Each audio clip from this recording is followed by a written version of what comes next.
রক্তাক্ত শরীর নিয়ে লাশ দুটোর সামনে বসে আছি। লাশ দুটো আমার দিকে ভয়ানক দৃষ্টিতে তাকিয়ে আছে। মনে হয় যেন তারা আমায় আস্ত গিলে খাবে, কিন্তু ঘটেছে তার উল্টো। আমি তাদেরকে গিলে খেয়ে নিয়েছি। ঠিক তখনই আরাফাত আরো বেশ কয়েকজন ছেলে পেলে চলে আসে। ভাই, আপনার শরীরের এই অবস্থা কেন? আর লাশ দুটো সামনে পড়ে আছে যে, এরা কারা? আরাফাত, এরা আমায় মারতে এসেছিল, কিন্তু তারা এটা জানে না যে যাকে তারা মারতে এসেছে সে একটা ভয়ঙ্কর নরপিশাচ। ওই বরাবরের মতন এই হলো, আমায় মারতে এসে নিজের প্রাণ হারালো। আচ্ছা শোন, লাশ দুটোকে গুম করে ফেল, এদের অস্তিত্ব সহ যেন কেউ কোনোদিন খুঁজে না পায়। আচ্ছা ভাই, আপনি সেসব নিয়ে একদম টেনশন করবেন না। আমরা লাশ দুটোকে জায়গা মতো দাফন করে দিব। কেউ আর কোনোদিন তাদের খোঁজও পাবে না। আর ভাই, আপনি এবার গিয়ে রক্তমাখা শরীরটা ধুয়ে ফেলুন। আচ্ছা, আমি গেলাম, তোরা এদিকটা সামলে ফেল। তারপর সেখান থেকে বাসায় চলে এলাম। বাসায় এসে ওয়াশরুমে ঢুকে নিজেকে ধুয়ে মুছে হায়না থেকে মানুষের রূপে ফিরিয়ে আনলাম। রাত বাজে 11টা। বাসায় আমি ছাড়া আর কেউ নেই, আর থাকবেই বা কি করে? আমার তো পরিবার বলতে কেউ নেই, তাই একা বাসা নিয়েই থাকি। তারপর ফ্রেশ হয়ে এসে শুয়ে পড়লাম। খাওয়া দাওয়ার কোনো মুড নেই আজকে, কারণ যেদিনই কাউকে দুনিয়া থেকে বিতাড়িত করি সেদিনই খাওয়ার মুড থাকে না, তাই সেভাবেই ঘুমিয়ে পড়লাম। পরের দিন সকালবেলায় ঘুম থেকে উঠে রেডি হয়ে নিলাম, কারণ কলেজে যেতে হবে। ও হ্যাঁ, আমার পরিচয় তো দেওয়াই হয়নি। চলেন কলেজে যেতে যেতে সংক্ষিপ্ত করে পরিচয়টা দিয়ে দেই। আমি আকাশ মাহমুদ, সেটা তো কারোর অজানা নয়। পড়ালেখা অনার্স শেষ বর্ষ।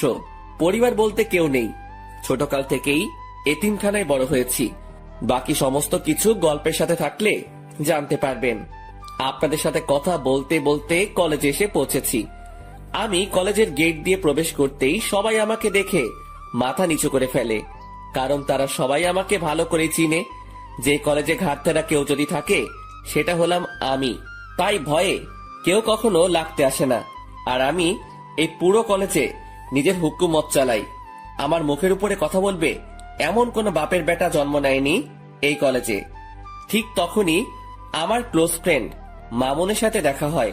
পুরো কলেজে এই মামুন এই মাত্র একজন ব্যক্তি যে কিনা আমার সবচাইতে কাছের মানুষ। তার সাথেই আমার সমস্ত উঠা বসা।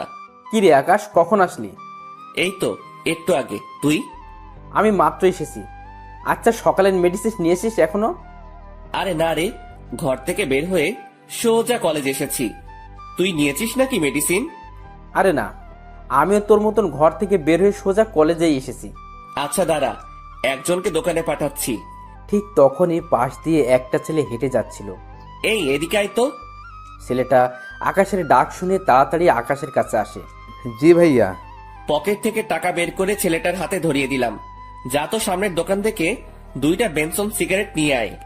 ভাইয়া প্লিজ, টাকাটা আপনার কাছে রেখে দিন, আমি আমার টাকা নিয়ে আনতেছি। আরে লাগবে না, তুই টাকাটা নে।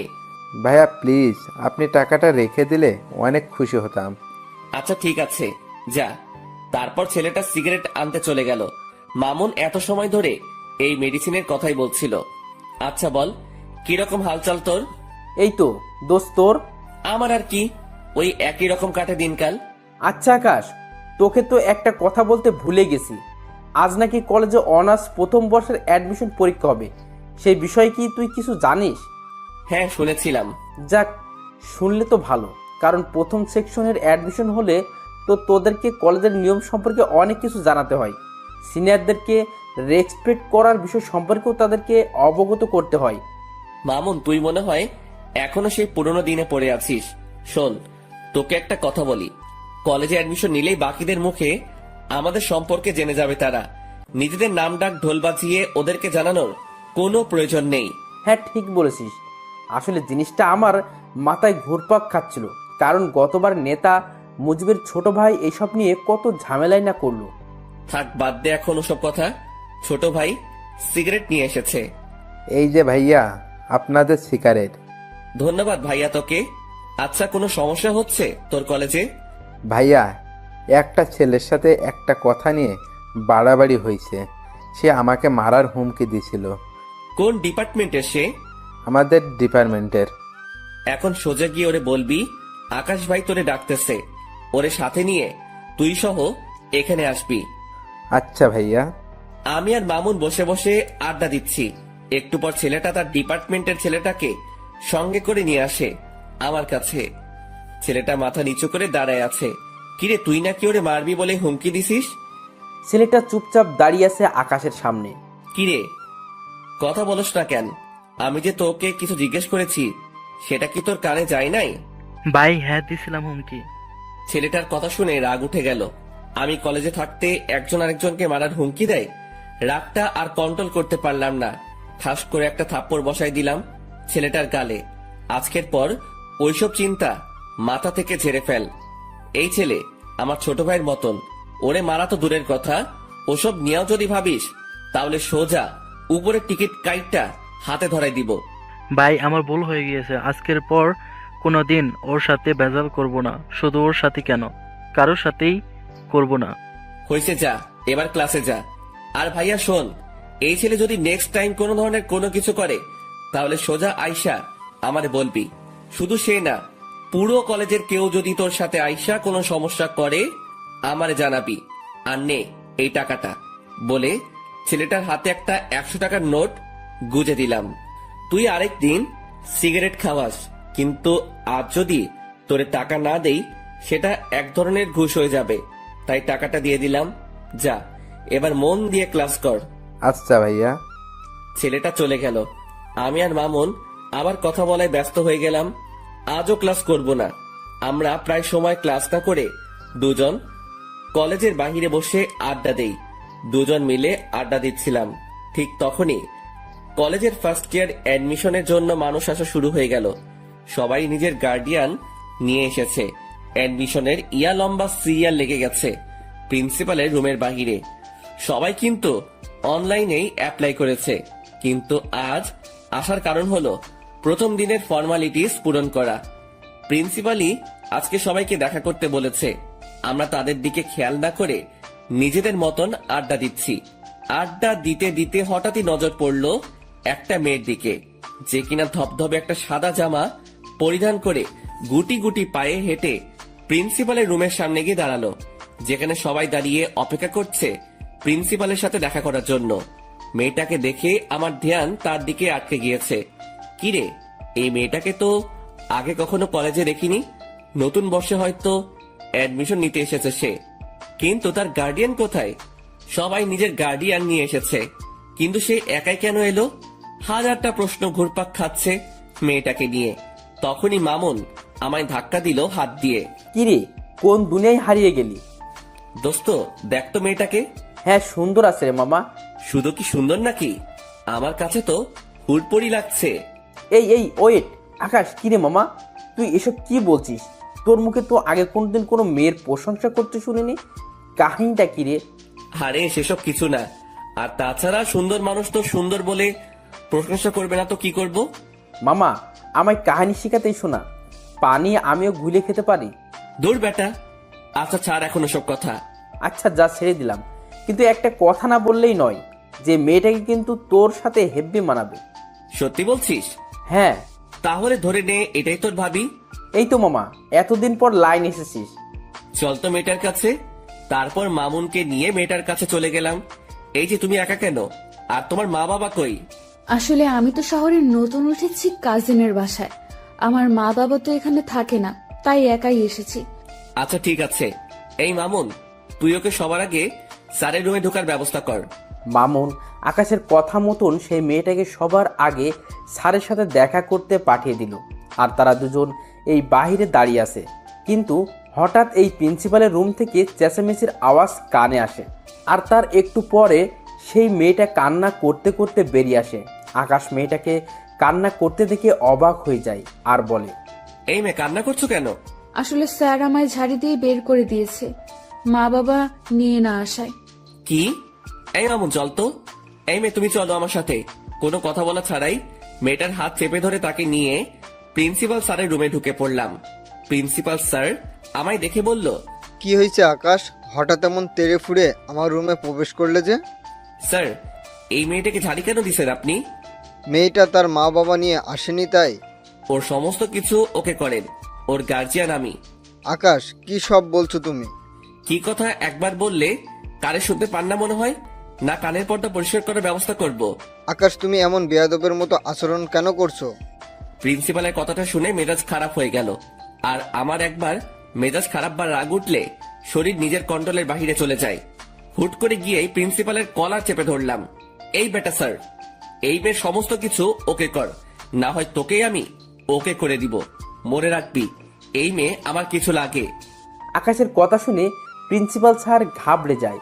আর তার থেকে বড় কথা, আকাশের রাগ দেখে মেয়েটা আকাশের হাত ভয়ে পিছন থেকে চেপে ধরে। আচ্ছা আচ্ছা, করছি আমি। প্লিজ তুমি আমার কলারটা ছেড়ে দাও। ঠিক আছে, আজকের মতন বেঁচে গেলি।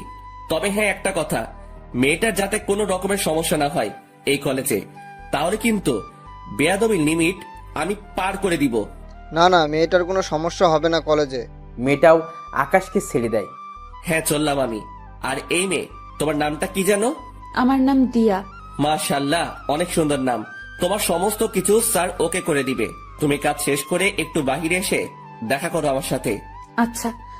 আমি আর মামুন বাহিরে চলে আসলাম। তার একটু পরই মেয়েটা কাজ শেষ করে বাহিরে আসলো। তাকে ইশারা করে আমার কাছে আসতে বললাম। সে আমার কাছে আসতেই কেমন যেন একটা পাগল করা স্মেল নাকে ভেসে আসলো।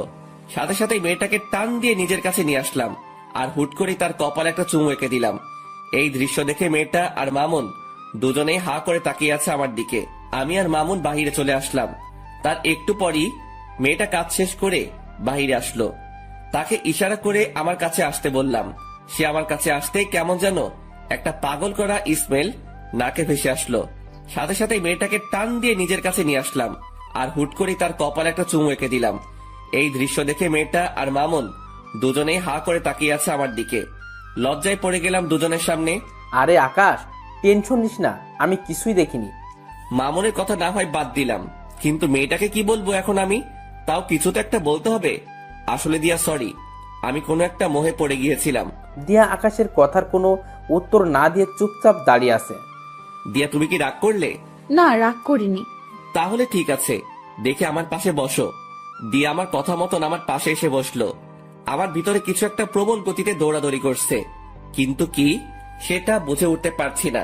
তবে ভিতরে যত কিছুই হোক না কেন, উপরে আমি পুরোপুরি ফিট। আচ্ছা দিয়া, তোমার বাসা কোথায়? আমার বাসা গ্রামে। আমি পড়াশোনার জন্য আমার এক আত্মীয়ের বাসায় উঠেছি। ও, যাক ভালোই। তবে শোনো, কলেজে কোনো ঝামেলা হলে আমায় জানাবে, না হয় আমার নাম বললেই সব ঝামেলা মিটে যাবে। কিন্তু তুমি আমার নাম জানো তো? জি জানি, আপনার নাম আকাশ। প্রিন্সিপাল স্যার তখন আপনার নাম বলায় জেনেছি। হ্যাঁ, আমার নাম আকাশ। আচ্ছা স্যার কবে থেকে কলেজে আসতে বলেছে? আগামীকাল থেকে। ঠিক আছে, সময় মতো চলে এসো। আর আমার নাম্বারটা দিচ্ছি, কোনো সময় দরকার হলে আমায় ফোন করো। আচ্ছা, এবার কি আমি যাব? হ্যাঁ, যাও। মেয়েটা আমার থেকে নাম্বারটা নিয়ে সোজা চলে গেল। আমি মেয়েটা চলে যাওয়ার দিকে এক নজরে তাকিয়ে আছি, কিন্তু অবাক করা বিষয় ঘটলো যখনই আমি মামুনের দিকে তাকালাম। তখন মামুন আমার দিকে চোখ পাকিয়ে তাকিয়ে আছে। কিরে মামুন, আবার কি হলো? আকাশ, মেয়েটা এই অল্প সময়ের মাঝেই তোর ভিতরে শক্ত করে গেঁথে গিয়েছে মনে হচ্ছে। জানি না রে কিছু আমি। না জানিস বললে তো আর হয় না, কারণ নিজের চোখেই সব দেখলাম। যেই ছেলে কোনোদিন কোনো মেয়েকে পাত্তা দেয় না, সে আজকে একটা মেয়েকে চুমু পর্যন্ত খেয়ে ফেলেছে। শুধু তাই নয়, মেয়েটার ভালো মন্দের খোঁজ নেওয়া হচ্ছে আবার। আরে মামুন, কি শুরু করলি বলতো? হ্যাঁ, সত্যি বললে মানুষ যেতে যায়। থাক, আর কিছু বলবো না। হ্যাঁ, তুই আর কিছু না বলাই ভালো। মামুন চুপ হয়ে গেল। আর তখনই পকেটে থাকা ফোনটা বেজে ওঠে। ফোনটা হাতে নিয়ে দেখি ছোট ভাই আরাফাতের ফোন। সাথে সাথে ফোনটা রিসিভ করলাম। কিরে, হঠাৎ এই সময় ফোন দিলি যে? কিছু হয়েছে নাকি? না ভাই, তেমন কিছু না, তবে বিশাল একটা জিনিস হাতে লেগেছে। কি? ভাই, যেই ছেলেগুলো আপনাকে মারতে এসেছে তারা মাস্তান নামক একটা গ্যাংয়ের ছেলেপেলে। কিন্তু অবাক করা বিষয় হলো, কেউ তাদেরকে হায়ার করেছে আপনাকে মারার জন্য। আর যে হায়ার করেছে সে একটা মেয়ে।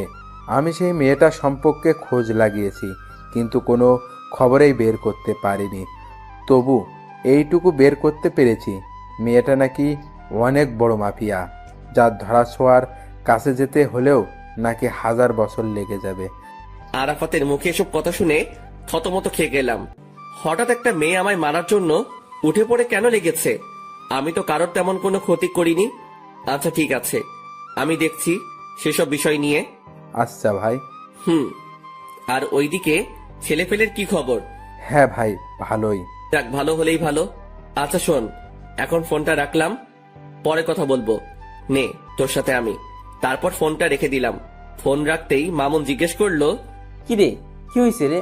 আরে আরাফাত খবর দিল আমায় যে ছেলেগুলো মারতে এসেছিল তাদেরকে নাকি কে কন্টাক্ট দিয়েছে, আর যে কন্টাক্ট দিয়েছে সে নাকি একটা মেয়ে। কি সাংঘাতিক ব্যাপার বাপরে। আচ্ছা বাদ দে এখন ওসব কথা, আর চল এখান থেকে যাওয়া যাক। হ্যাঁ চল, আমিও বাসায় যাব। তারপর দুজন সেখান থেকে উঠে গেলাম। দুজনেই দুজনের বাসার জন্য রওনা হয়েছি। দেখতে দেখতে বাসায় পৌঁছে গেলাম। বাসায় এসে কিছু কাপড় চোপড় অপরিষ্কার ছিল, সেসব ধুয়ে মুছে শুকাতে দিলাম। তারপর খেয়ে দিয়ে ঘুমিয়ে পড়লাম। বিকেল বেলায় ঘুম থেকে উঠে কাপড়গুলো এনে লন্ড্রিতে পাঠিয়ে দিলাম। এমন টুকিটাকি কাজ করতে করতে দিনটা কেটে গেল। পরের দিন সকালবেলায় ঘুম থেকে উঠে রেডি হয়ে কলেজের উদ্দেশ্যে রওনা হব। তখনই থানার ওসি ফোন দিল আমায়। আকাশ ভাই, আপনি একটু আর্জেন্ট থানায় এসে দেখা করুন, আপনার সাথে জরুরি কিছু কথা ছিল। আচ্ছা স্যার, আজকে কলেজ শেষ, তাই আবার বাসায় ঢুকে ব্যাগটা রেখে ঘরটা তালা দিয়ে বের হয়ে গেলাম। তারপর সোজা থানার পথে রওনা হলাম। হঠাৎই মাথায় এলো দিয়া আজ কলেজে আসবে, আর আজকেই তার প্রথম দিন। তাড়াতাড়ি মামুনকে ফোন দিলাম। হ্যাঁ দোস্ত বল। আজ হয়তো কলেজে আসা হবে না, তুই একটু দিয়াকে দেখে শুনে রাখিস, কারণ আজকে তার প্রথম দিন, তার যাতে কোনো ধরনের কোনো সমস্যা না হয়। আচ্ছা তুই সেসব নিয়ে চিন্তা করিস না, আমি কলেজের সামনেই আছি, আমি সবটা দেখছি। মামুনের সাথে কথা বলে আকাশ ফোন রেখে দেয়। আকাশ থানার উদ্দেশ্যে রওনা হয়, আর এদিকে মামুন দিয়ার জন্য অপেক্ষা করছে। দিয়া আসতেই মামুন তাকে কলেজের ভিতর দিয়ে আসে আর সবাইকে কড়াভাবে বলে দেয় যে দিয়াকে যেন কেউ কোনো ধরনের বিরক্ত না করে, কারণ সে আকাশের কলিজা। মামুনের মুখে এমন কথা শুনে সবাই অবাক হয়ে যায়, কারণ তারা কেউ মামুনকে চিনেই না। তখন মামুন আবার বলে, কথাটা একবার বলেছি, এই একবারে যেন সবার কানে ঢোকে, না হয় পরের বার শোনার জন্য কেউ আর সেই অবস্থা থাকবে না। মামুনের কথায় সবাই বিষয়টাকে নিজের ভিতরে ফিট করে নেয় যে এই মেয়েকে কোনো রকম প্যারা দিলে জীবন হারাতে হবে, কারণ যেই ছেলে পুরো ক্লাসের সামনে এমন উঁচু গলায় কথা বলতে পারে সে মানুষও খুন করতে পারবে। অন্যদিকে মামুন তাদের বলে ক্লাস থেকে বের হয়ে যায়। দেখতে দেখতে সময় পার হয়ে যায়। আকাশ থানার ওসির সাথে এখনো বসে বসে কি যেন জরুরি কথা বলছে। ঠিক তখনই দিয়ার নাম্বার থেকে আকাশের কাছে ফোন আসে। সে দিয়ার ফোন থেকে চমকে ওঠে। কিরে, হঠাৎ কি কারণে দিয়া ফোন দিল? না, ফোনটা রিসিভ করি। ফোনটা রিসিভ করতে অপর পাশ থেকে দিয়ার কান্নার আওয়াজ ভেসে আসলো। ফোনের অপর পাশ থেকে দিয়ার কান্নার আওয়াজ শুনে কলিজাটা মোচড় দিয়ে ওঠে। এই দিয়া, কি হয়েছে? আপনি কোথায়? তাড়াতাড়ি কলেজে আসেন, আমার আপনাকে প্রয়োজন। আচ্ছা আসছি, কিন্তু কি হয়েছে সেটা তো বলবে। ব্রেকের সময় আমি কলেজ থেকে একটু বের হয়েছিলাম, তখনই হুট করে কোথা থেকে যেন একটা ছেলে আসে আর আমার সাথে অসভ্যতামি শুরু করে। শুধু তাই নয়, সেখানে একটা ছেলে আমার ওড়নায় টান দিয়ে ধরে বলে আমার শরীর নাকি তার চাই। দিয়ার মুখে এই সমস্ত কথা শুনে পায়ের রক্ত মাথায় উঠে যায়। সাথে সাথে ওসির সামনে থেকে উঠে হাঁটা দিলাম। আকাশ ভাই, কোথায় যাচ্ছেন আপনি? স্যার, আমার একটা জরুরি কাজ পড়ে গেছে, আমি আপনার সাথে পরে কথা বলবো এই বিষয়ে। সাথে সাথে ওসি স্যারের সেখান থেকে বের হয়ে জলদি কলেজের উদ্দেশ্যে রওনা হলাম। আর যেতে যেতে মামুনকে ফোন দিলাম। হ্যালো মামুন। আরে আকাশ, আমি এখনই তোকে ফোন দিতাম, দিয়াকে নাকি কিছু ছেলে উত্তপ্ত করছে কলেজের বাইরে। তো তুই কোথায় ছিলি? আরে তুই তো জানিসই, এই যে তুই কলেজে না থাকলে আমার ভালো লাগে না, তাই আমি দিয়াকে তার ক্লাসে ঢুকে দিয়ে সবাইকে তার বিষয়ে বলে দিয়েছি। পরে আমি কলেজ থেকে বের হয়ে যাই, আর কলেজ থেকে বের হওয়ার আগে একটা ছোট ভাইকে বলেও দিয়েছে এসেছিলাম যাতে করে দিয়ার কোনো সমস্যা না হয়, আর সেই আমাকে ফোন দিয়ে সেই সব ছেলের কথা বললো। আচ্ছা, তুই যেখানে আছিস না কেন তাড়াতাড়ি কলেজে আয়, আমিও আসছি। তারপর ফোনটা রেখে দিয়ে সোজা কলেজে পৌঁছাতে দেখি মামুনও গাড়ি থেকে নামছে মাত্র। তাড়াতাড়ি গাড়ি থেকে নেমে মামুনকে নিয়ে কলেজের ভিতরে চলে গেলাম। ঠিক তখনই মামুনের ঠিক করা সেই ছোট্ট ভাইটা এসে বলল, ভাইয়া, ছেলেগুলো নাকি আপুর সাথে অনেক অসভ্যতম করেছে। তুই চিনিস সেই ছেলেগুলোকে? আসলে ভাইয়া, আমি তখন সেখানে ছিলাম না, তাই তাদেরকে দেখিনি। আচ্ছা, দিয়া কোথায়? ওই যে ভাইয়া, দিয়া আপু প্রিন্সিপালের রুমে বসে কান্না করছে। আমি এবং প্রিন্সিপাল স্যার অনেকবার আপুকে জিজ্ঞাসা করেছি ছেলেগুলোর ব্যাপারে, কিন্তু আপু কোনো কিছু বলছে না, শুধু বসে বসে কান্না করছেন। মাথার রক্ত পুরো টকবক করছে। তাড়াতাড়ি প্রিন্সিপাল স্যারের রুমে চলে গেলাম। সেখানে গিয়ে দেখি দিয়া বসে বসে কান্না করছে। সে আমাকে দেখতে পেয়ে দৌড়ে এসে আমায় জড়িয়ে ধরে ফুপিয়ে কান্না করে দিল। এই দিয়া, প্লিজ শান্ত হও, আমি এসে গেছি। তুমি কি ওই ছেলেগুলোকে চিনো? দিয়া ফুপাতে ফুপাতে আকাশকে বলে, না, আমি চিনি না। আচ্ছা, শুধু এইটুকু বলো যে ছেলেগুলো তোমার সাথে অমনটা করে কোন দিকে গিয়েছে? তারা আমার সাথে অসভ্যতামি করে কলেজের ভেতরেই ঢুকেছে। দিয়ার কথা শুনে বুঝতে বাকি রইল না যে ছেলেগুলো আমার কলেজের এই ছেলে পেলে। দিয়া, তুমি তাদেরকে দেখলে চিনতে পারবে তো? হ্যাঁ। এই মামুন, কলেজের গেটটা আটকে দিয়ে আয়। আর দিয়া, তুমি আমার সাথে চলো। দিয়াকে সাথে নিয়ে প্রতিটা ক্লাসের ছেলে পেলেকে দেখাতে লাগলাম। পুরো কলেজের ক্লাস করা বন্ধ হয়ে গিয়েছে আমার জন্য। দিয়াকে সাথে নিয়ে সমস্ত সেকশন ঘুরতে লাগলাম। ঘুরতে ঘুরতে অনার্স দ্বিতীয় বর্ষের কক্ষে ঢুকতে দিয়া আমাকে আঙ্গুল দিয়ে দেখিয়ে দিল ওই যে ছেলেপেলেগুলো। নিজেকে আর কন্ট্রোল করতে পারলাম না, সাথে সাথে গিয়ে সব কয়টা ছেলেপেলেকে কলার ধরে ক্লাসরুমের বাইরে নিয়ে আসলাম। মামুন দুইটাকে ধরে নিয়ে এসেছে। আমি নিচ থেকে আসার সময় কাঠের একটা টুকরো নিয়ে উঠেছিলাম হাতে করে, সেটা দিয়ে এলোপাতাড়ি মারতে শুরু করলাম সব কয়টা ছেলেকে। সারা কলেজ পুরো থমকে গিয়েছে আমার মাইক দেখে। মারতে মারতে ছেলেগুলোকে আধমরা করে ফেলেছি। সব কয়টার হাত মুখ ফেটে রক্ত পড়ছে, কিন্তু আমার রাগ যেন কোনোভাবে থামছে না। আমি মেরেই চলেছি ছেলেগুলোকে, আর অন্যদিকে ছেলেগুলো সারের মতন চেঁচাচ্ছে আর মাপ চাচ্ছে। ভাই, আমাদের ভুল হয়ে গিয়েছিল। তোদের ভুলের গুষ্টি মারি বলে ধ্রাম করে এক বাড়ি দিয়ে একটাকে বেহুশ বানিয়ে ফেললাম। আর ঠিক সেই সময় কলেজের স্যাররা এসে পিছন থেকে আমায় ঝাপটে জড়িয়ে ধরলো আর বলতে লাগলো, আকাশ, প্লিজ তুমি ছেড়ে দাও ছেলেগুলোকে। কে শুনে কার কথা? আমার কলিজায় তারা আঘাত করেছে, তাদেরকে তো আজকে আমি ছাড়ছি না।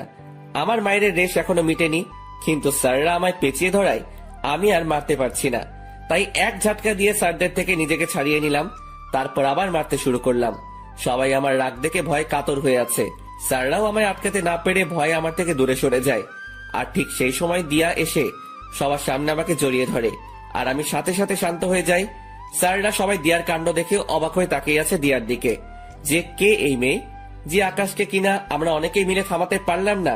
আর সেখানে এই মেয়েটাকে ধরা মাত্রই সে সমস্ত রাগ মাটিতে ফেলে দিল। কেউ যেন কিছু বুঝে উঠতে পারছে না, সবাই অবাক দৃষ্টিতে দিয়ার দিকে তাকিয়ে আছে। তখনই দিয়া বলে ওঠে, এই আকাশ, আপনি প্লিজ শান্ত হন আর ওদেরকে ছেড়ে দিন, না হয়তো মরে যাবে ওরা। আচ্ছা ঠিক আছে, যাও, ছেড়ে দিলাম। কিন্তু সবাইকে একটা জিনিস জানানোর আছে।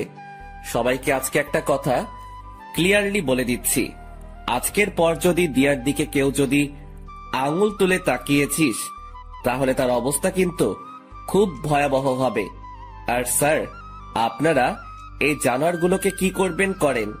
আকাশ, দেখো ছেলেগুলো যা করছে অনেক জঘন্য কাজ করেছে, তাই তাদেরকে আমরা কলেজ থেকে বের করে দিব। আর তুমি দয়া করে নিজের রাগকে একটু দমানোর ট্রাই করো। হ্যাঁ মানছি, তোমার অনেক নাম ডাক আছে, আর তুমি কলেজের জন্য অনেক বড় একটা ভূমিকা পালন করো। তুমি না থাকলে হয়তো আমাদের কলেজের দাঙ্গা ফাসাদ সেগুলো লেগেই থাকতো। শুধু তাই নয়, অন্যান্য কলেজের ছেলেপেলেরাও আগে এসে এই কলেজের ছেলেদের সাথে ঝামেলা করতো, কিন্তু তুমি আসার পর তা আর হয় না। তবে একটা জিনিস তোমার মাথায় রাখতে হবে যে এই কলেজের শিক্ষক যারা আছেন তারা তোমার গুরুজন, তাই সেই বিষয়টা একটু খেয়াল রাখিও। জি স্যার, সেটা খেয়াল রাখবো। তবে একটা জিনিসই আমার মাথায় কাজ করে না, যে এই ছেলেগুলো আমাদের কলেজের ছেলে হয়েও তারা এই কলেজের স্টুডেন্টের সাথে অসভ্যতাম করে। শুধু অসভ্যতা বললে ভুল হবে, তারা নোংরামি করে। কত বড় বুকের পাটা তাদের। আকাশ, এই বাজে আচরণের জন্যই আমরা তাদেরকে বের করে দিব। জি স্যার, ফয়সালা আপনাদের। আর আমি দুঃখিত স্যার কলেজের পরিবেশটাকে খারাপ করার জন্য। আপনারা প্লিজ আবার ক্লাস নেওয়া শুরু করেন, আর স্টুডেন্ট ভাইরা সবাই যে যার ক্লাসে চলে যান। আমার কথা শুনে সবাই সবার মতন ক্লাসে চলে গেল, কিন্তু দিয়া আমার সাথে দাঁড়িয়ে আছে। এই দিয়া, ক্লাস করবে না তুমি? না, আমি ক্লাস করব না। তো কি করবে? আপনার সাথে থাকবো আর গল্প করব। আচ্ছা ঠিক আছে। তারপর দিয়াকে নিয়ে নিচে চলে গেলাম। নিচে বলতে আমি আর মামুন রোজ যেখানে বসে আড্ডা দেই সেখানে নিয়ে গেলাম দিয়াকে। দিয়া আমার কাঁধে মাথা রেখে চুপচাপ আমার পাশে বসে আছে। আমার ভিতরে কেমন যেন এক ধরনের তুফান বইছে। একটু আগে দিয়ার জন্য ছেলেগুলোকে কি মারটাই না মারলাম, নিজেকে প্রেমিক পুরুষ মনে হচ্ছে। তবে যাই হই হব, আগে মেডিসিন খেয়ে নেই। মামুন, সিগারেট দে তো, থাকলে একটা। এখন সিগারেট খাবি তুই? হ্যাঁ, কোনো সমস্যা? না, এই নে সিগারেট, আর আমি একটু আসছি। মামুন পকেট থেকে সিগারেট বের করে দিয়ে কোথায় জানি গেল, আর আমি সেটা হাতে নিয়ে জ্বালিয়ে টানতে শুরু করলাম। কিন্তু হঠাৎই লক্ষ্য করলাম দিয়া আমার ঘাড়ে নিজের উষ্ণ ঠোঁটের জোড়া দিয়ে স্পর্শ করছে। দিয়ার এমন আচরণ দেখে কাঁপাকাঁপি শুরু হয়ে গেল আমার, কারণ এই জীবনের প্রথম কেউ আমার শরীরে স্পর্শ করেছে। সে এবার আমার কাঁপুনি আরো বাড়িয়ে দিল। সে এবার আমার ঘাড়ে চুমু খাওয়া আরম্ভ করে। দিয়া, কি করছো? আপনার সিগারেটের ধোঁয়ায় আমার অনেক সমস্যা হচ্ছে, তাই সমস্যা দূর করতে আমি ওই কাজ করছি। মানে কি দিয়া? মানে হলো আপনার ওই সিগারেটের ধোঁয়া আমাকে যন্ত্রণা দিচ্ছে, তাই আমি সেই যন্ত্রণা থেকে মুক্তি পেতে আপনার ঘাড়ে স্পর্শ করছি। এতে করে আপনার শরীরের স্মেলটা নাকে আসছে, আর সিগারেটের ধোঁয়াটা তার মতন হাওয়ায় ভেসে ভেসে চলে যাচ্ছে। দিয়ার কথা শুনে হা হয়ে গেলাম। মেয়েটা সত্যি আসলে আস্ত একটা পাগলি। তাড়াতাড়ি সিগারেটটা হাত থেকে ফেলে দিয়ে দু হাত দিয়ে তাকে জড়িয়ে ধরলাম। সেও আমায় জড়িয়ে ধরেছে নিজের হাত দুটো দিয়ে। তারপর তাকে জড়িয়ে ধরে তার ঠোঁট জোড়াগুলো নিজের করে নিলাম। তৎক্ষণাৎ মনে পড়ল আমি কলেজের গণ্ডিতে দাঁড়িয়ে আছি। সাথে সাথে দিয়াকে ছেড়ে দিলাম। আর ঠিক সেই সময় মামুন আমাদের দিকেই আসে। কিরে, কোথায় গিয়েছিলি? আরে বাইরে গিয়েছিলাম একটু। আচ্ছা শোন না, নতুন যারা অ্যাডমিশন নিয়েছে সেখান থেকে একটা মেয়েকে আমার বেশ ভালো লেগেছে রে।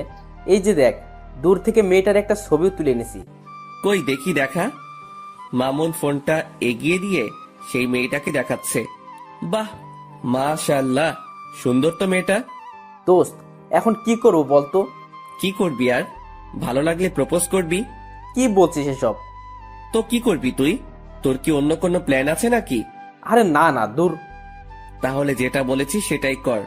আর তবে আগে একটু ভালো করে দেখে শুনে নে, পরে গিয়ে প্রপোজ করিস।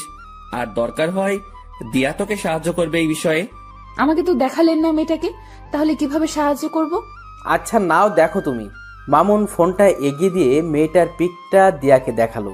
সে মেয়েটাকে দেখে থতমত খেয়ে যায়, আর আকাশ জিনিসটা লক্ষ্য করে। কি হয়েছে দিয়া? না না, কিছু না। তো মুখের বুলি বন্ধ হয়ে গেল কেন? কই মুখের বলি বন্ধ হয়েছে আমার তো দিব্যি কথা বলছি।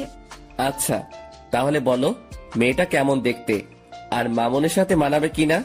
মোটামুটি সুন্দরী, আর মামুন ভাইয়ের সাথে মানাবে বলতে রং ঠং দেখে তো মনে হচ্ছে মানাবে, কিন্তু পরে কি হয় কে জানে। পরে কি হবে মানে বুঝলাম না। আরে আমি বলতে চেয়েছি যে মেয়েটার কোনো রিলেশন আছে কিনা সেসব নিয়ে জেনে শুনে এগোতে। ও হ্যাঁ, মামুন তুই সেসব বিষয় জেনে এগোবি। আচ্ছা আচ্ছা চল এবার উঠা যাক। আর দিয়া, এবার বাসার দিকে যাওয়া দরকার। হ্যাঁ, আমিও চলে যাব। ঠিক আছে চলো, তোমায় গাড়িতে উঠিয়ে দিয়ে আসছি। তারপর দিয়াকে গাড়িতে উঠিয়ে দিয়ে আমি বাসায় চলে আসলাম। মামুনও চলে গেল। আমি গাড়ি থেকে নামতেই দেখি বাসার সামনে কয়েকজন ছেলে পেলে দাঁড়িয়ে আছে। ছেলেগুলোকে দেখে মনের মধ্যে একটা বাড়ি খেলো। কিরে, ছেলেগুলো কারা? না, গিয়ে দেখি। আর একটু সামনে যেতেই দেখতে পেলাম আরাফাত ঘরের দরজায় বসে আছে। সে আমাকে দেখতে পেয়ে উঠে দাঁড়িয়ে গেল। কিরে, হঠাৎ তুই এখানে? আর ছেলে পেলেগুলো কে? ভাই, একটা জিনিস দেখাতে এসেছি আপনাকে। আর ছেলেগুলো আমাদের দলেরই ছেলেপেলে, কিছুদিন আগে আমাদের গ্রুপে জয়েন হয়েছে। ও আচ্ছা, কি দেখাবি দেখি, দেখা। আরাফাত পকেট থেকে ফোন বের করে আকাশের হাতে দিয়ে বলে, ভাই ছবিটা দেখেন, এই ছবির মেয়েটাই নাকি সেই মাফিয়া মেয়েটা যে আপনাকে মারার জন্য ছেলেগুলোকে সুপারি দিয়েছিল। আরাফাতের হাত থেকে ফোনটা নিয়ে ছবিটার দিকে তাকাতেই বড় সড়ো একটা শক খেলাম। ও আল্লাহ, কি করে সম্ভব এটা? এটা তো সেই মেয়ে যাকে মামুন পছন্দ করে, যার ছবি সে আমাকে আর দিয়াকে দেখিয়েছিল। আরাফাত, তুই কি শিওর এটাই সেই মেয়ে? ভাই তথ্য তো সেমনটাই পেলাম। কিন্তু আমার কেন জানি মনে হচ্ছে এই মেয়েটা সেই মাফিয়া মেয়েটার না। তবে আমার সন্দেহের তালিকা থেকেও বের করতে পারছি না, কারণ এই মেয়ের পিক মামুন এনে দেখালো, আবার সেই মেয়ের সাথেই মাফিয়া মেয়েটার সংযুক্ত। সবকিছুই কেমন যেন গোলমাল পাকিয়ে যাচ্ছে। আচ্ছা আরাফাত, তুই না বলেছিলি যে সেই মাফিয়া মেয়েটার ধারে কাছে যাওয়াও সম্ভব না, কিন্তু এখন তোরা এত সহজে এই মেয়েটার পিক পেলি কোথায়? হ্যাঁ আমি বলেছিলাম, কিন্তু ভাই খবরই তো এই মেয়ের পিকে দিল। ভালো করে দেখ কোনো ভুল মেয়ের পিক দিয়েছে কিনা। ভাই সেটা কি করে সম্ভব যে আমাদের জন্য সব সময় কাজ করে, যে আমাদেরকে সব সময় সমস্ত রকমের তথ্য দেয়, সেই মানুষটা আশা করি আমাদেরকে ভুল ইনফরমেশন দিবে না। তাও ঠিক বলেছিস। আচ্ছা ঠিক আছে, মেয়েটার বিষয়টা আমি দেখছি, কারণ মেয়েটা আমার চোখের সামনেই চলাচল করে বা করতে হবে। ওকে ভাই। আরাফাতরা চলে গেল, কিন্তু আমার ভিতরে এখনো সেই জিনিসটা ঘুরপাক খাচ্ছে যে আরাফাত যার ছবি দেখালো সেই মেয়েটাই কি সেই মাফিয়া? না, এর উত্তর আমার জানা নেই। তবে একটা জিনিস বলতে পারি যে এই মেয়েটাই যদি সেই মাফিয়া হয় তাহলে মামুনকে সতর্ক করতে হবে আমার, কিন্তু সে না কোনো আবার ভুল বুঝে বসে। দূর, কিছুই যেন ভাবতে পারছি না, আর যা হবে পরে দেখা যাবে। আগে নিজের মাথা ঠান্ডা করি, তারপর বাসায় ঢুকে বিছানায় গা এলিয়ে দিলাম। সাথে সাথে ঘুম চলে আসে। গোসল, খাওয়া দাওয়া সমস্ত কিছুই রসাতলে গিয়েছে। এক ঘুমে বিকাল হয়ে গেল। ঘুম থেকে উঠে ফ্রেশ হয়ে নিলাম, তারপর গায়ে শার্ট লাগিয়ে বাসা থেকে বের হয়ে গেলাম। আর বের হওয়ার সময় মামুনকে ফোন দিয়ে পার্কে আসতে বললাম। তারপর আমি বাসা থেকে বের হয়ে সোজা পার্কে চলে গেলাম। সেখানে গিয়ে দেখি মামুন আগে থেকেই হাজির। কি রে, তুই কখন এলি? আরে একটু আগেই আসলাম। আচ্ছা মামুন, তোর যে মেয়েটাকে ভালো লেগেছে তার সম্পর্কে কিছু জানিস কি? আরে না, তেমন কিছু জানি না, তবে তার নাম আর তার বিষয়ে টুকটাক কিছু জানতে পেরেছি। মেয়েটার নাম হলো ফাহা, আর সে নাকি অনেক চুপচাপ স্বভাবের একটা মানুষ। কোনো ছেলের সাথে নাকি সে মিশে না, আর তার এই জিনিসটাই আমার সবচাইতে বেশি ভালো লেগেছে। তার নামটা যেমন সুন্দর, তার চাল চলনও তেমন সুন্দর। আমার যে করেই হোক ফাহাকে চাই, ওকেই আমি নিজের বউ বানাবো। মামুনের কথা শুনে কিছু বলার মতন ভাষা খুঁজে পাচ্ছি না, কারণ ওর বিষয়ে যা জানি তা মামুনকে বললে তার মন খারাপ হয়ে যাবে। আর তাছাড়া সে আমায় ভুলও বুঝতে পারে যে তার ভালো আমার সহ্য হয় না।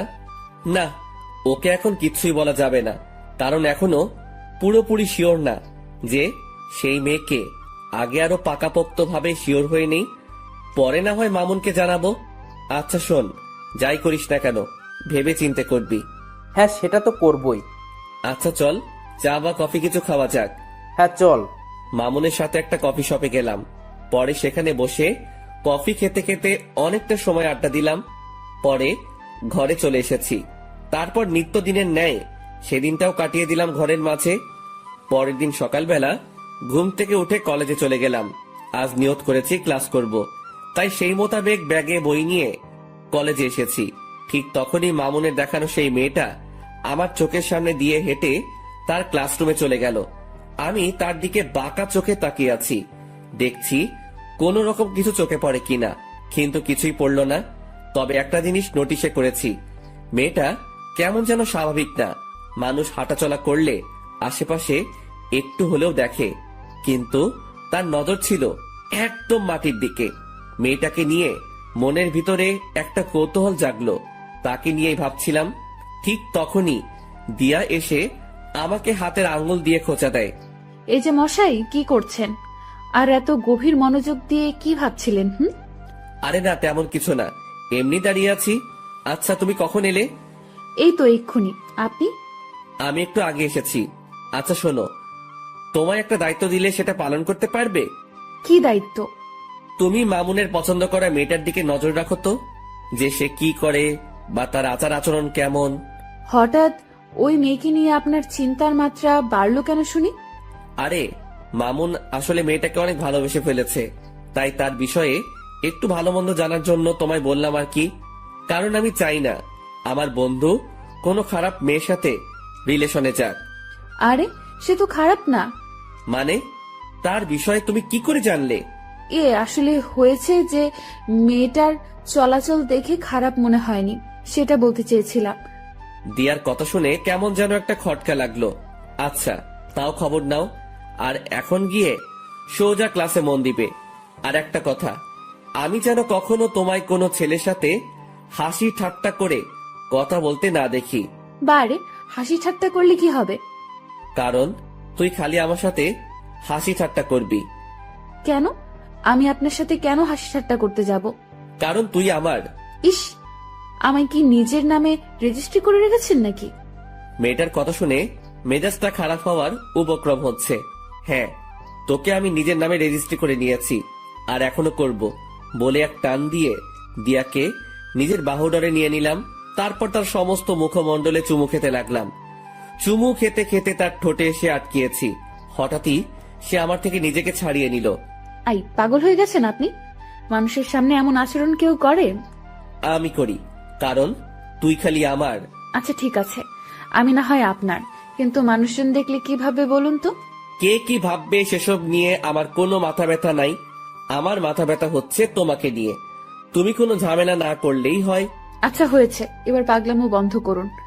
আর আমি কোনো ঝামেলা টামেলাতে নেই, আর ঝামেলা করতে চাইলেও তো করতে পারবো না, কারণ আপনি আমায় আস্ত গিলে খেয়ে ফেলবেন।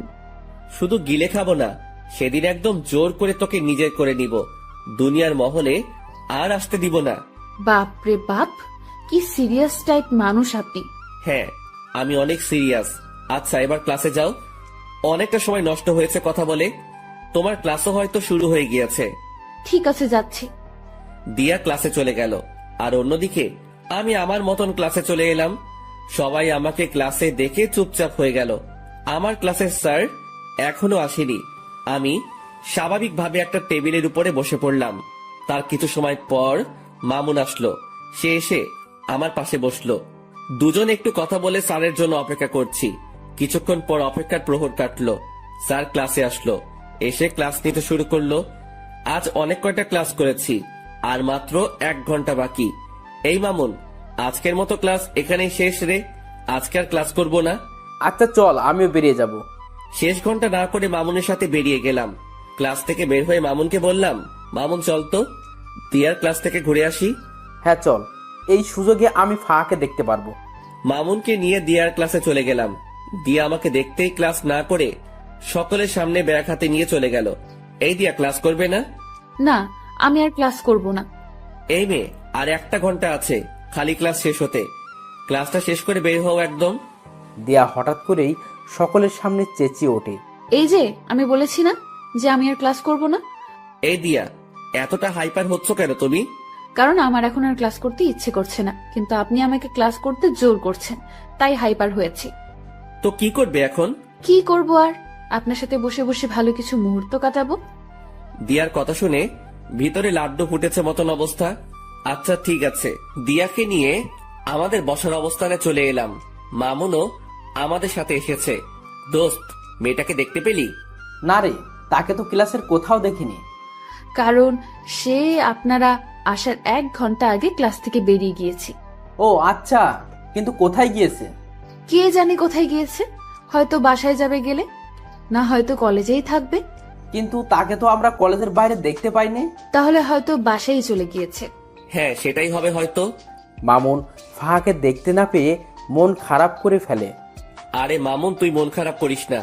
ভালোবাসার মানুষ কখনো এত সহজে ধরা দেয় না। দেখবি একসময় তুই ঠিকই তাকে নিজের করে পাবি। জানি না রে কি আছে কপালে, তবে মেয়েটা আমার কলিজার গেথে গিয়েছে।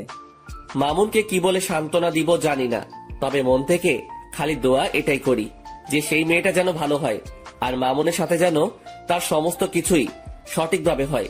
কিন্তু বর্তমানে মামুনের চেহারাটা পুরো আধার হয়ে আছে। ওকে সান্ত্বনা দেওয়ার মতন ভাষা খুঁজে পাচ্ছি না। তখনই মামুন বলে ওঠে, আকাশ, তোরা থাক, আমি বাসায় চলে গেলাম। আচ্ছা ঠিক আছে, চল আমরাও আজকে বাসায় চলে যাব। কিন্তু শোন, কালকে সেই মেয়েটা কলেজে আসলে আমি তোর বিষয়টা দেখব। তুই ভালো করে জানিস যে আজ পর্যন্ত কোনো কাজে আমি ফেল হইনি, সো তোর ব্যাপারেও হব না। ধন্যবাদ বন্ধু। তারপর সবাই সবার মতন বাসায় এসে গেলাম। দিয়াকে তার বাসায় পাঠিয়ে দিয়ে মামুন আর আমি যে যার মতন চলে গেলাম। এদিকে আমি বাসায় আসতেই দরজার নিচে একটা খাম চোখে পড়লো। কে যেন একটা খাম আমার দরজার নিচে রেখে গেছে। কৌতূহল করে সেটা হাতে উঠালাম। সেটা হাতে নিয়ে বুঝতে পারলাম খামটার ভিতরে কোনো একটা কিছু আছে। তারপর খামটা খুলতেই দেখি ভাঁজ করা একটা সাদা কাগজ। কৌতূহলটা যেন আরো বেড়ে গেল। কাগজের ভাঁজটা খুলে দেখি কিছু লেখা আছে কাগজটাতে। কোনো কিছু না ভেবে লেখাটা পড়তে শুরু করলাম। আপনি যাকে আপন ভাবছেন সে আপন নয়।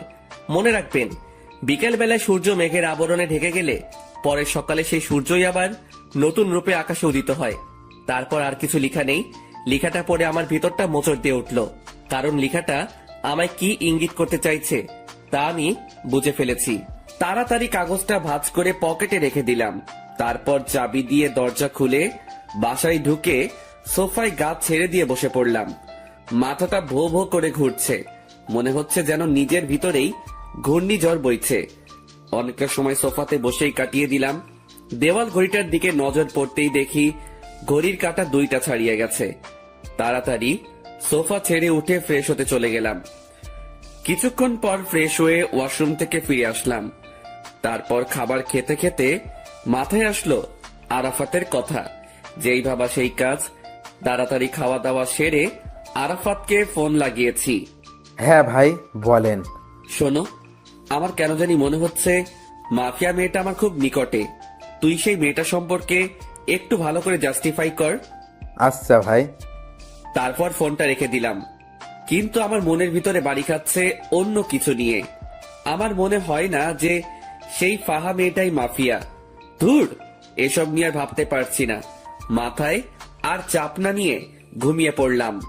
বিকেল বেলায় মামুনের ফোন পেয়ে ঘুমটা ভেঙে গেল। কিরে মামুন, হঠাৎ ফোন দিলি যে? তোর সাথে একটু জরুরি কথা ছিল। তুই এখন কোথায় আছিস? কোথায় থাকবো আবার, বাসায় আছি। আচ্ছা, রেডি হয়ে শপিং মলে চলে আয়। ওকে। তারপর ফোনটা রেখে দিয়ে রেডি হয়ে শপিং মলে চলে গেলাম। সেখানে গিয়ে দেখি মামুন চোখ মুখ কালো করে বসে আছে। কিরে, কি হয়েছে রে? আকাশ, আসলে আমার কাছে একটা মেইল এসেছে। সেখানে কে যেন 2 বাক্যের কিছু একটা লিখে পাঠিয়েছে। কি সেটা? সেখানে লেখা আছে, ভাবিয়া করিবেন কাজ, না হয় হয়ে যাবে দের। আপনি যা হোক সাধারণ ভাবিতেছেন, সে আসলে ভয়ঙ্কর এক রক্তচোষা। এই লেখাটা কে যেন মেইল করেছে। এটার মানে কি আকাশ? মামুনের মেইলের 2 শব্দের বাক্য শুনে ভিতরটা পুরো শুকিয়ে গেছে। কারণ এই 2 শব্দের বাক্যটার অর্থ আমার জানা। মামুন আসলে কেউ একজন আমাদেরকে অনেক সতর্ক করতে চাইছে যে আমরা হয়তো কোনো বড়সড় বিপদে ফাঁসতে চলেছি। তাই কেউ একজন আমাদেরকে আড়াল থেকে বাঁচাতে চাইছে। কি সব বলছিস আকাশ? আমি সত্যিই বলছি, কারণ তোকে মেইল করেছে আর আমাকে দিয়েছে চিঠি। এই সমস্ত কিছুর পিছনে একজন আছে, সে হচ্ছে মাফিয়া মেয়েটা। আর সেই মাফিয়া মেয়েটাই হয়তো আমাদের আশেপাশে ঘুরঘুর করছে আমাদেরকে মারার জন্য। আর আমরা তাকে ভালো মনে করে তার সাথে চলাফেরা করছি। তাই কেউ একজন আমাদেরকে সতর্ক করতে চাইছে। আকাশ, সব কিছুই যেন আমার মাথার উপর দিয়ে যাচ্ছে। আচ্ছা, তুই এসব নিয়ে টেনশন করিস না। তুই শুধু ফাহার বিষয়টা নিয়ে ভাব, বাকি সমস্ত কিছু আমি সামলে নিব। আরে, ওই মাফিয়া মেয়ের মতন কত শত মেয়ে আসছে আর গেছে, কোনো দিন কেউ কোনো ক্ষতি করতে পারেনি, আর পারবেও না। সো খামোখা টেনশন না করাই ভালো। আর যদি কিছু হয় সেটা সময় দেখা যাবে। আকাশ, তাও টেনশন হচ্ছে রে। একদিকে ফাঁকে নিয়ে টেনশন, অন্যদিকে সেই মাফিয়া মেয়েটা। আরে বেটা, কিসের এত টেনশন তোর? হ্যাঁ, আচ্ছা, যা বাদ দিলাম সমস্ত কিছু। এবার কি অর্ডার করব বল? যা খুশি কর। আচ্ছা। মামুন তার নিজের মতন খাবার অর্ডার করলো। তারপর দুজন মিলে খেয়ে দিয়ে অনেকটা সময় আড্ডা দিলাম। রাত বাজে 8টা। তারপর সেখান থেকে দুজনের মতন চলে এলাম। আমি বাসায় পৌঁছাতেই আরাফাত ফোন দিল। ভাই, অনেক বড় একটা জিনিস বের করেছি। কি? ভাই যার ছবি দেখিয়েছি সে মাফিয়া মেয়েটা না। কেউ যেন বুঝে আমাদেরকে গোমরা করার জন্য সেই মেয়ের পিক দিয়েছে। এখানে মাফিয়া মেয়েটা অন্য কেউ। ইন্নালিল্লাহ, যেটা ভেবেছিলাম সেটাই হয়েছে।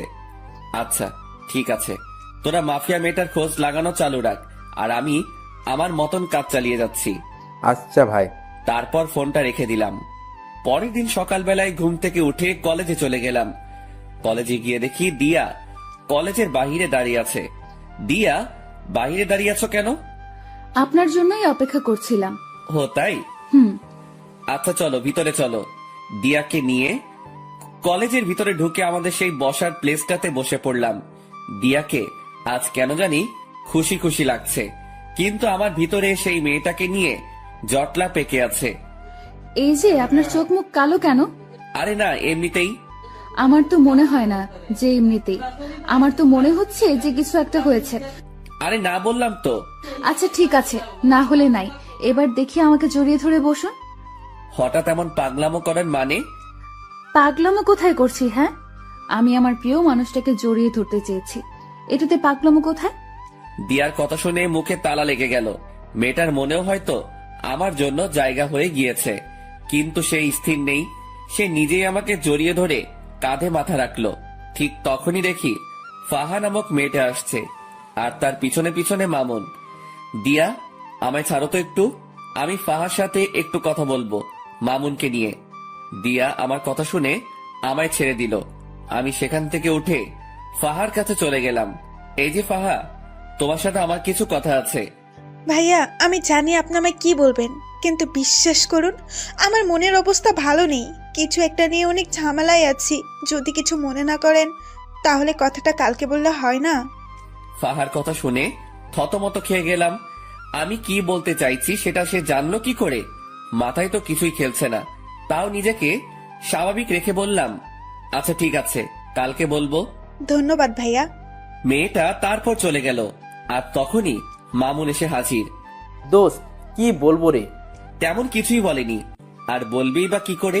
কারণ আমি তোর কথা তো তাকে বলিনি, কারণ তার নাকি আজ মন খারাপ, তাই সে কালকে শুনবে বলেছে আমার কথা। ও আল্লাহ জানে কি রিয়াকশন আছে ওর। মামুন, তুই নিশ্চিন্ত থাক। আর একটা জিনিস আমি লক্ষ্য করেছি, সে কিন্তু তোর বিষয়ে অলরেডি খবর পেয়ে গিয়েছে, কারণ তার হাবভাব দেখে সেটা আমি বুঝে নিয়েছি। সেটা কি করে জানলো? কি করে জেনেছে সেটা আমি জানি না, তবে সে যে জেনেছে সেটা আমি শিওর। আকাশ, এখন কি হবে আল্লাহ জানে।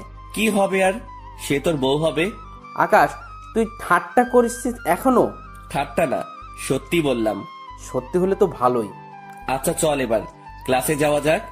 তারপর সবাই সেখান থেকে উঠে যে যার মতন ক্লাসে চলে গেলাম। আজও প্রায় অনেক কয়টা ক্লাস করেছি, তবে শেষের ঘন্টাটা করিনি। শেষের ঘন্টা না করে আমি আর মামুন কলেজের বাহিরে একটা খালি জায়গা আছে, সেখানে দাঁড়িয়ে দাঁড়িয়ে সিগারেট খাচ্ছি। হঠাৎই দেখি সেদিন কলেজের যে ছেলেগুলোকে আমি মেরেছিলাম দেওয়ার জন্য, সেই ছেলেগুলো আরো সাথে অনেক ছেলে পেলে মিলে আমার দিকেই এগিয়ে আসছে, সবার হাতেই লাঠি ছোটা। ছেলেগুলোকে দেখে আমি মামুনকে বললাম, মামুন তাড়াতাড়ি জায়গা ত্যাগ কর এখান থেকে। কিন্তু কেন? কারণ এখানে একটা বড়সড় ঝামেলা হবে, তুই তাড়াতাড়ি জায়গা ত্যাগ কর, আমি এদিকটা দেখছি। না, আমি তোরে ছেড়ে কোথাও যাচ্ছি না, যা হবে দেখা যাবে। তুই আসলে একটা ঘাওড়া মামুন। হ্যাঁ, যা বলার বলতে পারিস। আমি মামুনকে আর কিছু না বলে তাড়াতাড়ি আরাফাতকে মেসেজ করে বলে দিলাম। অন্যদিকে ছেলেপেলে গুলো আস্তে আস্তে আমার কাছে চলে আসলো। তারা এসেই আমার আর মামুনের উপরে প্রহার করতে শুরু করে। অনেক কয়জন ছেলে পেলে তাদের, আর এদিকে আমি আর মাত্র মামুন, কিন্তু আমরাও কম না, আমরাও প্রতিহাত করতে শুরু করলাম। ঠিক সেই সময় হঠাৎ করেই ফায়ারিং এর আওয়াজ কানে আসলো।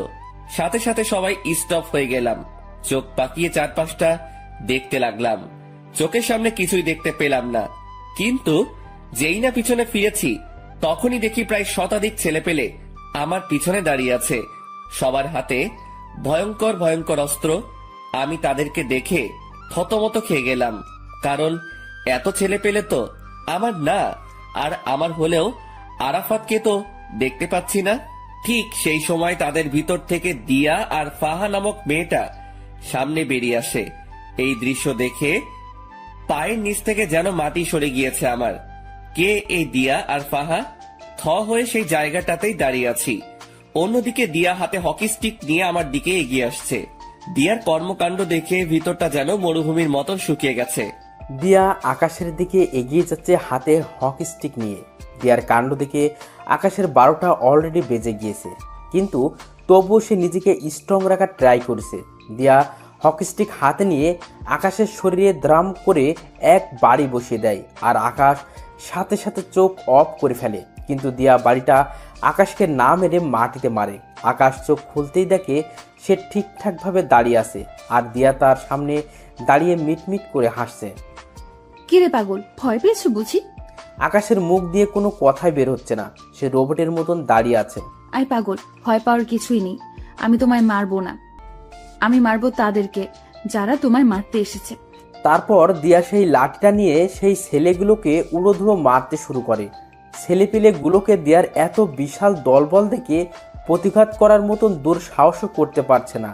দিয়া সব কয়টা ছেলেকে মারতে মারতে তাদের অবস্থা 12টা বাজিয়ে দেয়। সব কয়টা ছেলে রক্তাক্ত অবস্থায় মাটিতে পড়ে আছে। দিয়া আজ যেন কোনো হিংস্র পশুর রূপ নিয়েছে। আর অন্যদিকে সবাই দিয়ার দিকে চোখ বড় বড় করে তাকিয়ে আছে, বিশেষ করে আকাশ, যে কিনা আগের দিয়ার সাথে এখনের দিয়াকে কোনোভাবেই মিলাতে পারছে না। সে শান্তশিষ্ট একটা মেয়ে হিসেবে কে দিয়াকে চিনত, আর সেই দিয়াই কিনা ভয়ঙ্কর রূপ নিয়ে সামনে চলে এলো। দিয়ার এমন রূপ দেখে তার মনের ভিতর খালি একটা জিনিস এই বাড়ি খাচ্ছে, যে এই দিয়া কে।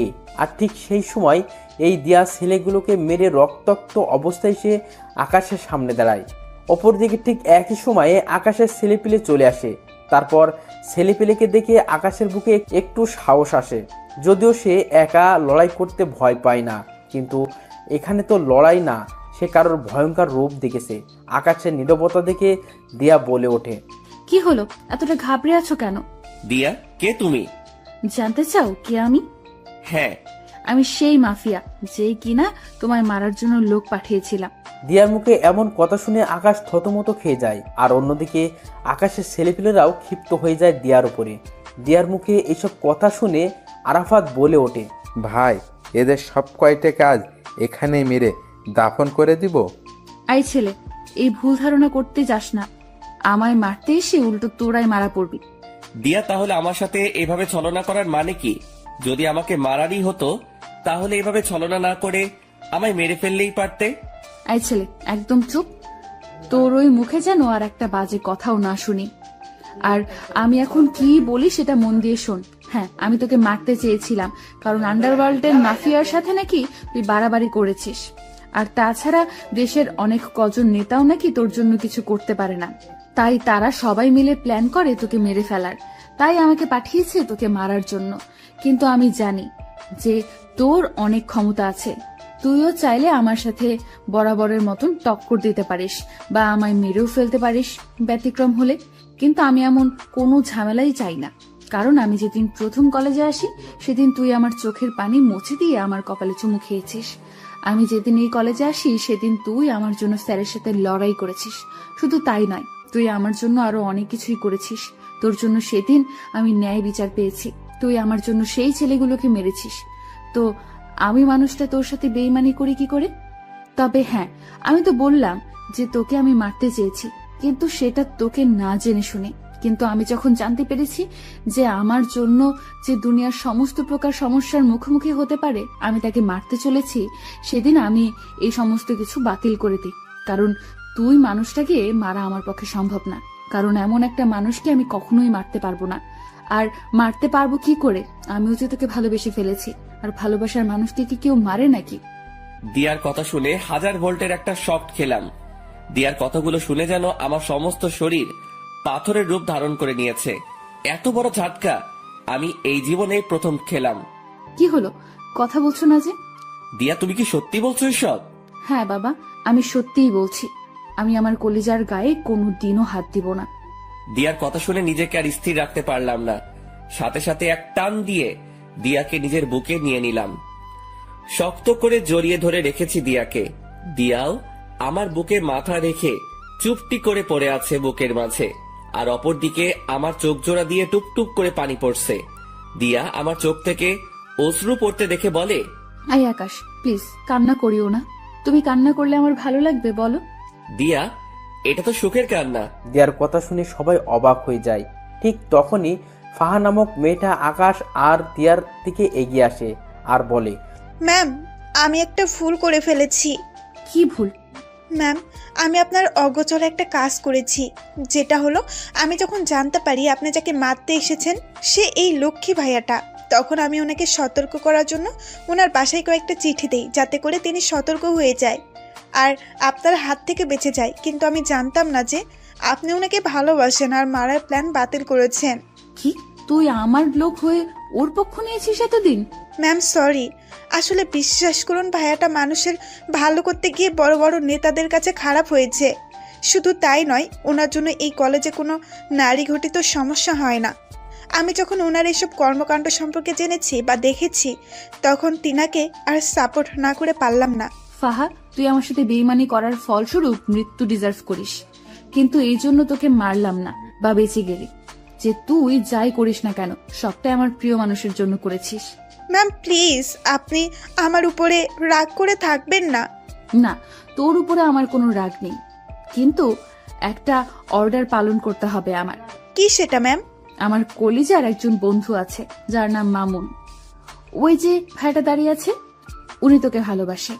ম্যাম সেটা আমি আগেই জেনেছি। তাহলে আর দেরি কিসের? যা গিয়ে সবকিছু ঠিকঠাক করে নে। দিয়ার কথা শুনে ফাহা লজ্জায় লাল হয়ে আছে।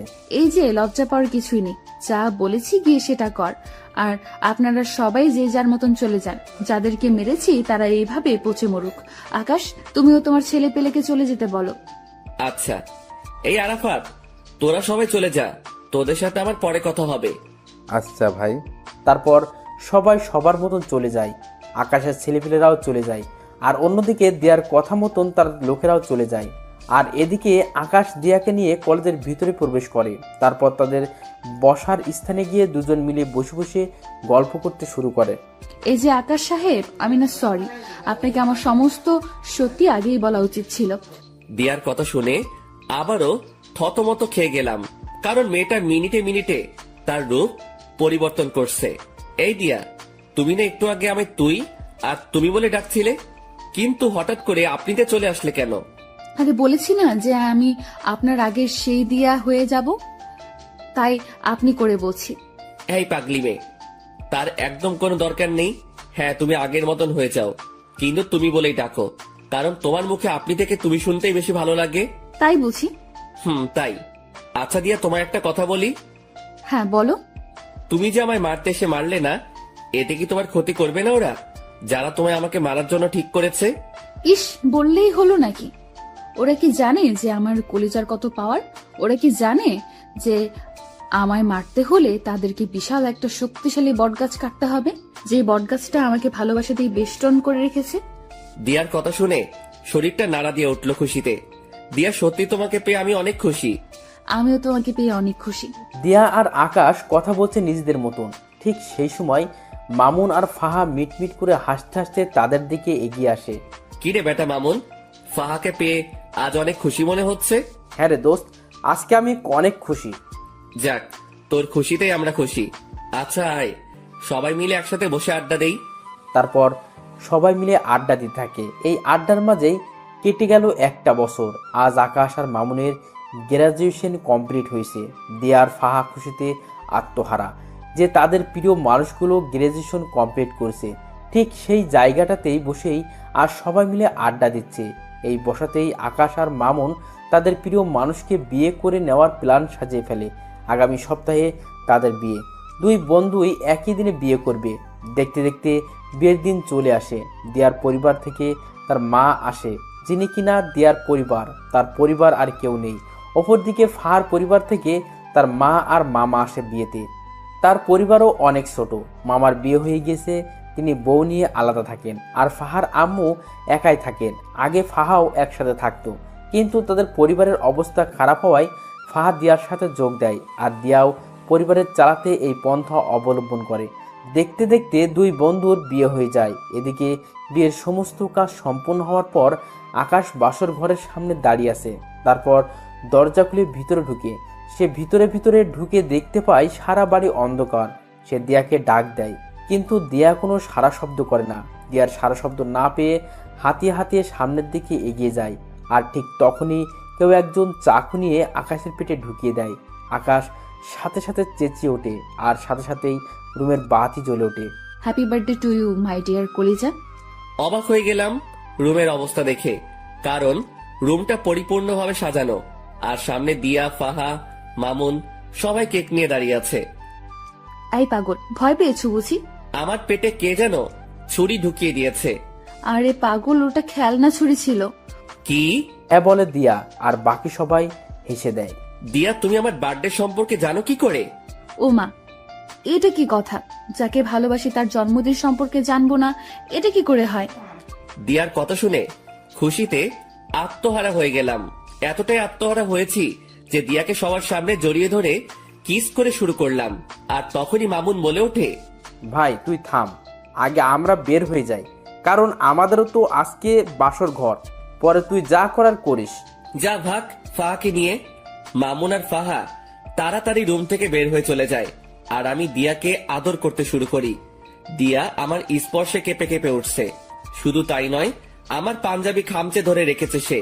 কিন্তু আমি দিয়াকে আদর করা বাদ দিয়ে কোলে উঠিয়ে নিলাম। তারপর তাকে নিয়ে গিয়ে বিছানায় শুইয়ে দিলাম। দিয়া তো লজ্জায় শেষ।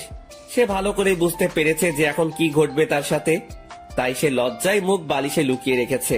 কিন্তু আমার রোমান্টিক পাঠকগুলোর লজ্জা শরম নাই দেখে এখনো হ্যাঁ করে তাকিয়ে আছে সমস্ত কিছু দেখার জন্য। ভাই, এরপর আর কিছুই বলা যাবে না। ভাগেন সবাই। বউ আমার, ইতিহাসও আমি রচনা করব, কিন্তু মাঝে আপনারা এভাবে বাধা দিলে তো ইতিহাস রচনা করতে সমস্যা হবে। তাই বলি কি, এবার সবাই উল্টো রাস্তা ধরে কেটে পড়ুন।